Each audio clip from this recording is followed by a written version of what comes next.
Hello dear students, welcome to Kataria pharmacy. So students, हम study कर रहे थे B pharma second semester pathophysiology. तो पैथोफिजियोलॉजी की हमारी यूनिट सेकंड चल रही थी। तो यूनिट सेकंड के अंदर पिछले लेक्चर में हमने स्टडी किया था रेस्पिरेटरी सिस्टम के बारे में। तो स्टूडेंट, रेस्पिरेटरी सिस्टम के अंदर बेसिकली दो डिजीज के बारे में हमें डिस्कस करना है। तो फर्स्ट डिजीज होने वाली है अस्थमा और सेकेंड डिजीज होने वाली है क्रोनिक ऑब्स्ट्रक्टिव पल्मोनरी डिजीज। तो इन दोनों ही डिजीज के बारे में सेपरेट वीडियो में हम स्टडी करेंगे, तो वीडियो को कंप्लीट देखना। आज के इस लेक्चर में हम स्टडी करने वाले हैं अस्थमा के बारे में, कंप्लीट डिटेल स्टडी करेंगे। तो वीडियो में एंड तक जरूर बने रहना। और अगर आप चैनल पे न्यू है तो चैनल को सब्सक्राइब जरूर करें। और अगर आपने अभी तक हमारा टेलीग्राम ग्रुप ज्वाइन नहीं किया तो ज्वाइन कर लीजिए, वीडियो के डिस्क्रिप्शन में उसका भी लिंक मिल जाएगा। तो स्टार्ट करते हैं।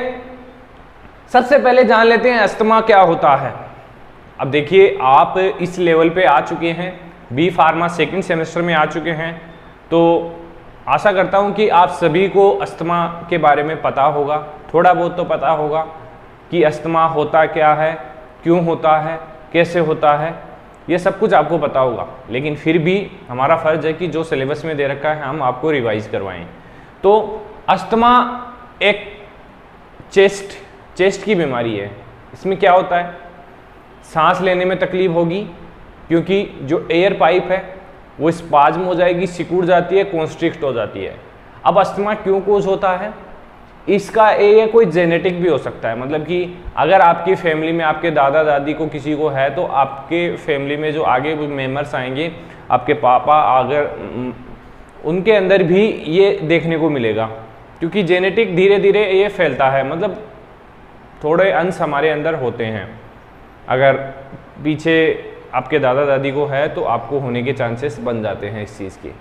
इसके अलावा अगर आपको कोई खांसी हुई है ओल्ड एज में, आपकी अपनी बात नहीं कर रहा मैं, ओल्ड एज में आपके माता पिता हैं, उनकी अगर खांसी हुई है, अगर वो प्रॉपर ट्रीटमेंट नहीं ले रहे हैं उस चीज़ का, तो लंबे समय तक खांसी चलती रहेगी, तो उस कारण से भी अस्थमा इंड्यूस हो जाता है।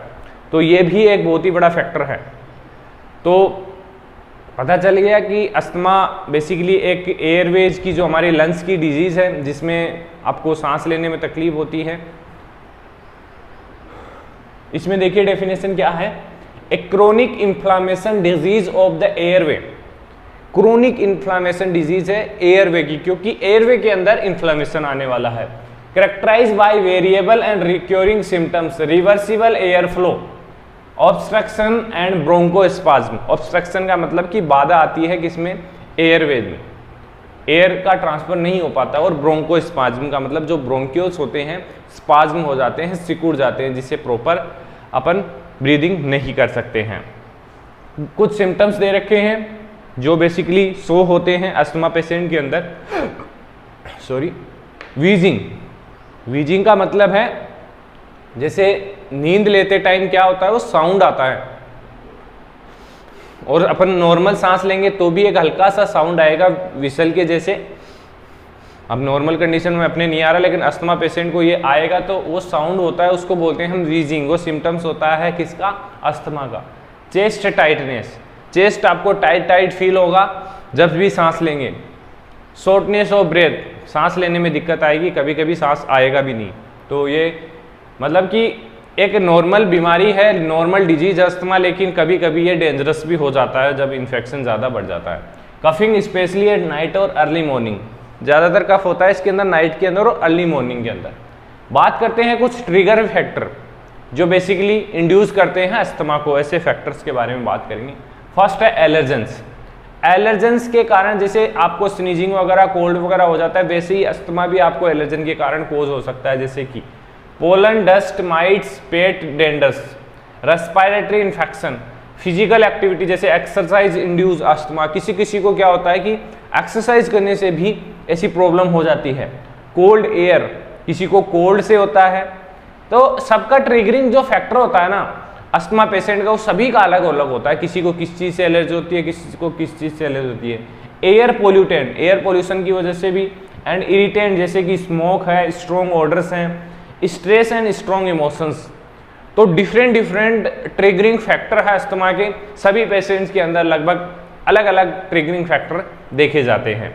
अब बात करते हैं डायग्नोसिस की कि कैसे डायग्नोस किया जाएगी एक प्रॉपर अस्थमा ही है या नॉर्मल कोल्ड वगैरह है पेशेंट को। तो फर्स्ट है मेडिकल हिस्ट्री उसकी चेक की जाएगी। मेडिकल हिस्ट्री में जो पीछे की जो हिस्ट्री है, जेनेटिक हिस्ट्री है, वो पता लग जाएगी, या फिर जो उसकी पहले क्या ट्रीटमेंट चल रहा है, क्या मेडिसिन चल रही है, उसके आधार पे पता लगा लिया जाएगा कि इसको अस्थमा है यानी। Measure air flow and lungs function को टेस्ट किया जाएगा। फिजिकल एग्जामिनेशन, इसके अंदर बेसिकली जो वीजिंग का साउंड वगैरह है, साइंस है, वो बेसिकली देखे जाते हैं फिजिकल एग्जामिनेशन के, तो क्योंकि साउंड तो वैसे भी सुना जा सकता है फिजिकली। स्पायरोमेट्री, स्पायरोमेट्री क्या होता है कि एक एपरेटस होता है जिसके अंदर बॉल्स लगी हुई होती हैं, आपने देखा होगा कहीं बॉल्स लगी हुई होती है, उसमें एक पाइप लगा होता है।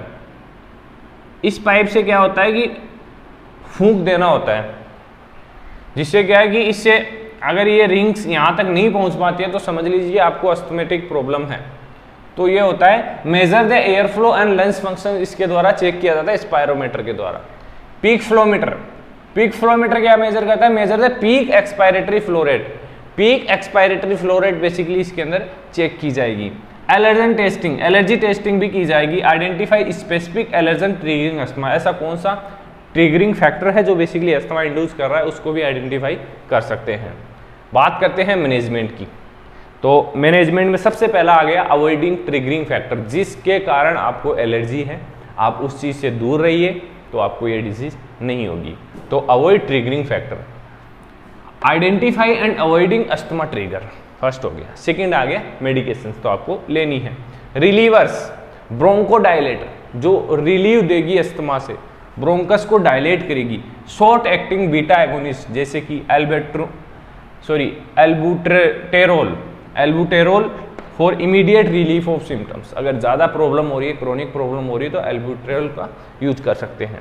आप ये चीज़ें डॉक्टर की प्रिस्क्रिप्शन से ही यूज करें, हम कोई आपको मेडिसिन लेने की सलाह नहीं दे रहे हैं, ये सिर्फ स्टडी पर्पज से हैं।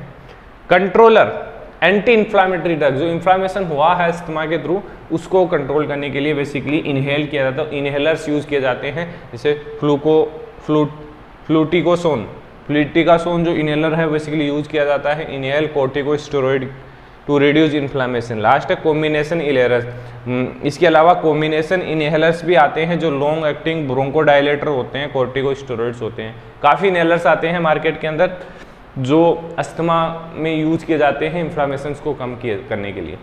तो आई होप ये लेक्चर आपको समझ में आया होगा। ज़्यादा डीपली हम इसीलिए नहीं जा रहे क्योंकि हमारे सिलेबस में सिर्फ इतना ही दे रखा है कि रेस्पिरेटरी सिस्टम की डिजीज है अस्थमा और ऑब्स्ट्रक्टिव पल्मोनरी डिजीज, तो इनके बारे में डिस्कस करना है। ज़्यादा डीपली जाने की कोई ज़रूरत नहीं है, इतना आप स्टडी करेंगे तो इतना इनफ आपके एग्जाम के लिए। तो बने रहिए हमारे साथ, मिलते हैं नेक्स्ट वीडियो में।